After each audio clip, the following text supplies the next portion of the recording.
किसी ने बड़े कमाल की बात कही है कि आपके चरण आपको मंदिर तक ला सकते हैं, लेकिन आपका आचरण ही आपको प्रभु तक पहुंचाता है। एक बड़ी छोटी सी कहानी है जो ये बताएगी कि क्यों दुनिया में इतना असंतुलन है, क्यों कोई बहुत ज्यादा अमीर और कोई गरीब रह जाता है। एक छोटी सी कहानी एक अमीर व्यक्ति की जो एक शोरूम में जाता है, शूज के शोरूम में, और 10,000 रुपए के जूते खरीदता है।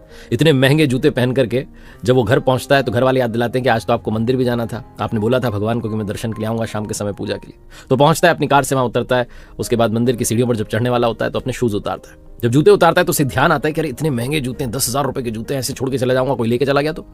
फिर उसे वहां पर एक भीख मांगता हुआ भिखारी दिखता है। वो उस भिखारी से कहता है कि भाई साहब सुनो, ये मेरे जूते रख के जा रहा हूँ, प्लीज इनका ध्यान रख लेना, ये आपसे हाथ जोड़ के मैं बोल के जा रहा हूँ, ध्यान रखना आप, ठीक है? बोले हाँ मैं ठीक है ध्यान रखूंगा। ये व्यक्ति अंदर चले जाता है, भगवान के सामने पूजा करता है, प्रार्थना करता है, और इसके मन में सवाल आता है कि भगवान आपने कैसी सृष्टि बनाई, कैसी दुनिया बनाई। एक तरफ मैं हूं जो 10,000 रुपए के जूते जो है वो पहन करके घूम रहा हूं, दूसरी तरफ वो व्यक्ति जो सीढ़ियों पर बैठा है भीख मांग रहा है, बेचारे के पास में जो है कुछ भी नहीं है, उसको यहां आकर के भीख मांगनी पड़ रही है। जूते चप्पल तो छोड़ो, उसके पास तो खाने पीने के लिए पैसे नहीं हो। तो उसके मन में सवाल आता है कि क्या करें। तो उसको अंदर से ही जवाब मिलता है कि ऐसा करता हूं, अभी जब जाऊंगा वापस तो इसे 500 रुपए दे करके चले जाऊंगा, 500 रुपए दे दूंगा, इसके जीवन में कुछ तो उद्धार हो जाए, कुछ तो ठीक हो जाए, मेरी ओर से सहयोग हो जाए। तो मंदिर में परिक्रमा करता है, थोड़ा समय बिताता है, उसके बाद जब वापस आता है तो देखता है कि वहां ना तो भिखारी था और ना जूते थे। दिमाग ठनक जाता है, बोले मेरे साथ जो ठगी करके भग गया, मैं तो उसे 500 रुपए देने की सोच रहा था, पता नहीं कहां चला गया। घर चला आता है, पूरी रात इसके दिमाग में यही बात चल रही होती कि मैंने अच्छा किया, फिर ये क्या हुआ, मैं तो अच्छा सोच रहा था, ये हुआ कैसे। अगले दिन जब मार्केट में जाता है तो वहां देखता है कि एक व्यक्ति जो कि सड़क किनारे जूते बेच रहा है, वहां पर इसका वाला जूता भी रखा है। तो फटाफट से गाड़ी से उतरता, जाकर के पूछता है कि ये जूता यहां कैसे आया।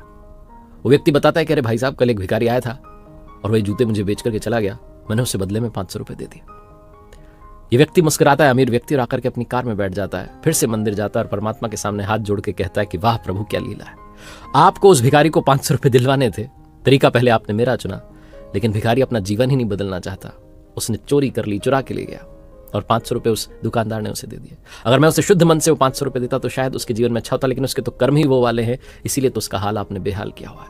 बहुत छोटी सी कहानी है, जो कुछ घट रहा है उसके पीछे उसका विज्ञान है, और सबसे बड़ा इस दुनिया में जो खेल होता है वो कर्मों का होता है। आपको नहीं पता कि आप इस हाल में आज क्यों हैं, कोई पुराने कर्म रहे होंगे।